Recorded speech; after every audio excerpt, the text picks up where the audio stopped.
একটানা 16 দিন ধরে লাগাতার আন্দোলন, এই আন্দোলনরত শিক্ষক শিক্ষিকাদের।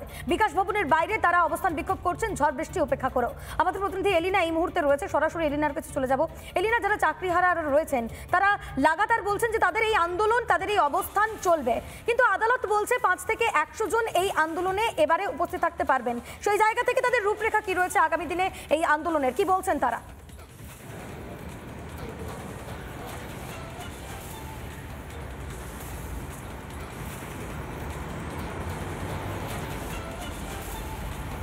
একেবারে রুমকি, দেখো তাদের আন্দোলন কিন্তু ধীরে ধীরে আরো বৃহত্তর হচ্ছে, এটা বলাই যায়। কারণ দিনের পর দিন, টানা 16 দিন তো কম কথা নয়, সেই 16 দিন ধরে তারা কিন্তু একটানা বিকাশ ভবনের সামনে ধর্ণা দিয়েছেন তাদের হকের যে চাকরিটা চলে গিয়েছে সেই চাকরি ফিরে পাওয়ার দাবিতে।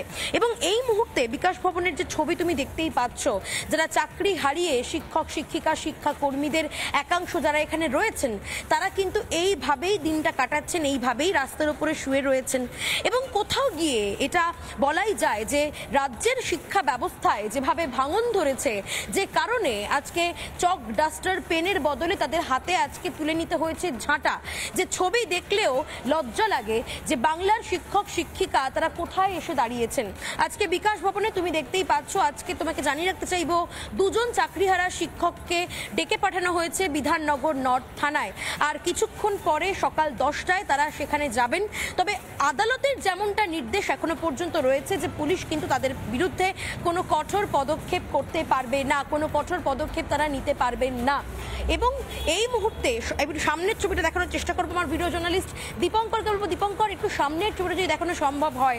যারা দীর্ঘদিন ধরে এখানে লড়াই করে যাচ্ছেন, বিকাশ ভবন অভিযানের দিন যেভাবে তাদের উপর লাঠিচার্জ করা হয়েছে, তারপরেও তারা কিন্তু দমে যাননি, তারপরেও তারা লড়াইয়ের ময়দান থেকে এতটুকু সরে যাননি, এভাবেই লড়াই করে চলেছেন। এবং এরপরে তাদের সব থেকে বড় পদক্ষেপ হয়তো হতে চলেছে প্রধানমন্ত্রী নরেন্দ্র মোদী এবং রাষ্ট্রপতি দ্রৌপদী মুর্মুর কাছে তারা সরাসরি দ্বারস্থ হবেন, এমনটাই তাদের এখনো পর্যন্ত ভাবনা চিন্তা রয়েছে।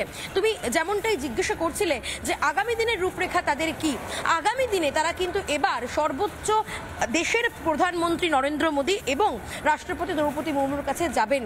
কারণ তারা তাদের পিঠ হয়তো দেওয়ালে ঠেকে গিয়েছে, বিকাশ ভবনের সামনে যেভাবে তারা নাচর লড়াই চালিয়ে যাচ্ছেন। এই মুহূর্তে আমি একবার কথা বলার চেষ্টা করব যারা চাকরিহারা শিক্ষক শিক্ষিকা শিক্ষাকর্মী যারা রয়েছেন তাদের সঙ্গে।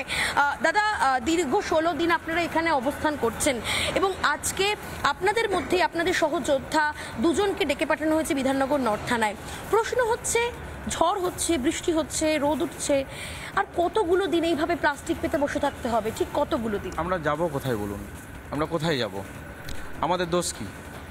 আজকে এই যে আপনার এসএসসি যে SLST 2016, এখানে যে 26,000-এর যে চাকরি চলে গেছে, তার মধ্যে আমরা আছি 19,000, যাদের বিরুদ্ধে বাক কমিটি, CBI রিপোর্ট এবং মানে ভারতবর্ষের সর্বোচ্চ তদন্তকারী সংস্থা CBI, তার কোনো ফাইন্ডিংস নেই আমাদের এগেনস্টে। আমরা জানি না আমাদের কেন চাকরিটা চলে গেছে। তাহলে আজকে যেখানে আমাদের বিরুদ্ধে কোনো অভিযোগ নেই, অথচ 6-7 বছর পরে আমাদের চাকরি চলে যাচ্ছে। আমরা ভাবুন, আমরা সততার সাথে স্কুলে গেছি, আমরা এই মাধ্যমিক উচ্চ মাধ্যমিক পরীক্ষার খাতার মূল্যায়ন করেছি, আমরা বিভিন্ন নির্বাচনী দায়িত্ব পালন করেছি, প্রিজাইডিং অফিসারের দায়িত্ব পালন করেছি আমি নিজে, এবং এখানে বিভিন্ন মাস্টারমশাইরা আছেন তারা পোলিং অফিসারের দায়িত্ব পালন করেছেন। তাহলে এর পরেও আমাদের যদি 6-7 বছরের চাকরি চলে যায় শুধু এই অজুহাতে যে এসএসসির কাছে তার কোনো নথি নেই, তাহলে এসএসসির বদলে তাদের ঝাঁটা তুলে নিতে হচ্ছে, তারা রাস্তায় বসে রয়েছেন। অবশ্যই এই ছবির দিকে আমাদের আবার নজর থাকবে। আপাতত তোমাকে ধন্যবাদ এলিনা।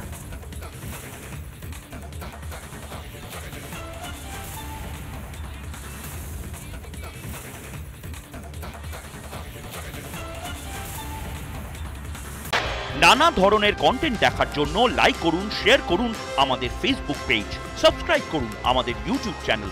পাশাপাশি অন্যান্য ব্রেকিং নিউজের জন্য অবশ্যই চোখ রাখুন রিপাবলিক বাংলায়।